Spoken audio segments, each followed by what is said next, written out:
La seule place, la seule famille où je pourrais me retrouver, c'est au Parti québécois.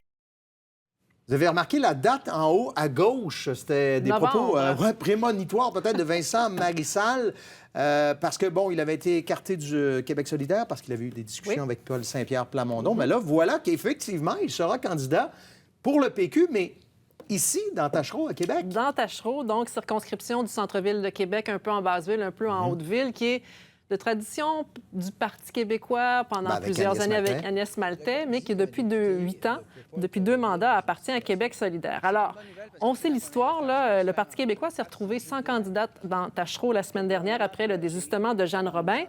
Et Vincent Marissal, qui, lui, après toute cette histoire de discussion avec le Parti québécois l'automne dernier, avait fini par dire « Moi, je ne me présenterai pas aux prochaines élections, c'est terminé, je mets une fin à ma carrière politique ».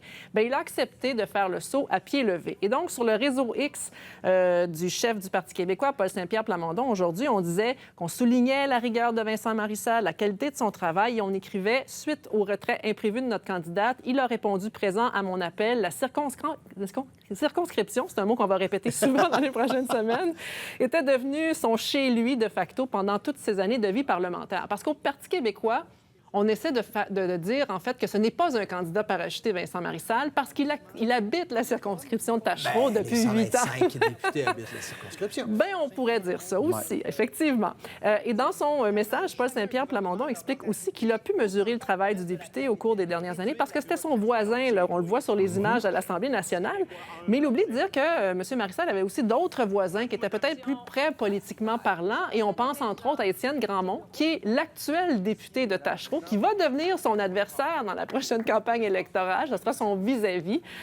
Alors, du côté de Québec solidaire, aujourd'hui, on ne commente pas encore. Ça viendra dans les prochains jours. Mais évidemment que sans être surpris, on est un petit peu surpris quand même. Je comprends. Oui, exact. Autre candidature du Parti québécois qui est moins surprenante, celle-là, cependant, c'est l'ancien chef de l'opposition à l'Hôtel de Ville de Québec, Claude Villeneuve, qui va se présenter pour le PQ. Bien, lui aussi, il a un passé avec le Parti québécois, associé au Parti québécois de Pauline Marois. Il a déjà été rédacteur des discours de Mme Marois. Mais il faisait de la politique municipale depuis quelques années, Claude Villeneuve. Et puis, bien, rappelez-vous, l'année passée, avant de devenir chef et candidat à la mairie, on pensait que Claude Villeneuve ferait peut-être pas la prochaine campagne municipale, il irait directement au Parti québécois. On sait ce qui est arrivé. Il a décidé de devenir chef, il s'est présenté à la mairie, a subi un revers très cuisant. Et dans les derniers mois, il a fini par rejoindre le Parti québécois. Il est devenu directeur des communications à l'aile parlementaire. Alors, Claude Villeneuve se présente, lui aussi contre un candidat solidaire.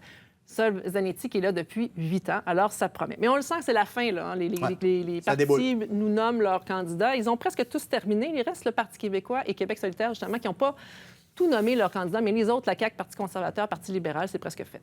Merci, Louise. Je vous en prie. Bonne campagne. Merci.